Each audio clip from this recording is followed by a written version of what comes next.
Ay mga kalop, dito tayo ngayon sa General Santos City, Camellia Homes. So nagpa-rescue itong Nissan Juke kalop, galing pa tayo ng Davao.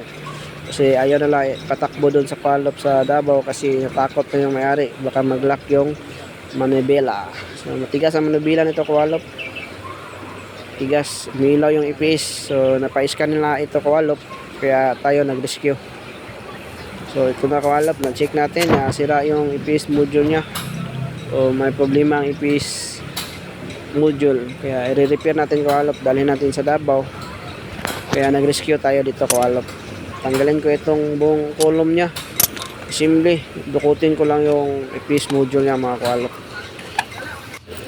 So painumin natin ito ng Walok Herbal Capsule. Basta capsule, convincing, matik na yan kalop. Basta Walok Herbal Capsule. Hindi siya makauyon kalop, bakit tayo yun ani. So ito na kawalop yung ipis module ng Nissan Juke. Ito yung forma nya. So napakamasilan ito i-repair kawalop, kaya medyo mahal ang singil. Pero mas mahal itong pag brand new nito kawalop.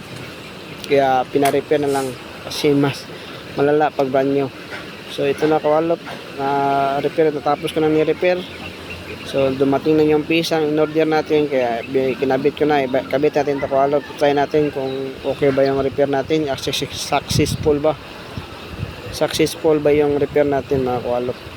Uy, giwalop na ni Bosonyok mga kawalop. Iba talaga si Bosonyok pag magwalop-walop, sigurado gina putol. So salpak na namin mga kawalop. So try natin na rin on. So dati may pag matigas ang nubila ng mga Juke, automatic ilaw yung PS. So ibig sabihin yan power steering. Ibig sabihin ng PS power steering. So start natin.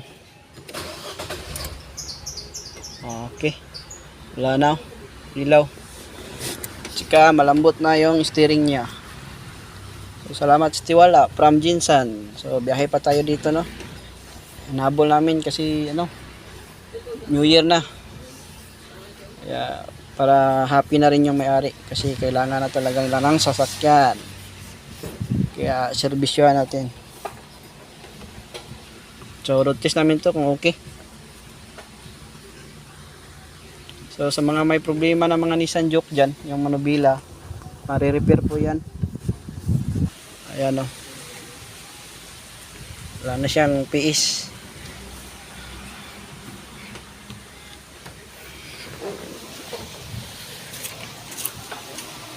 Ito yung pinaka-bag cake na beautician, no.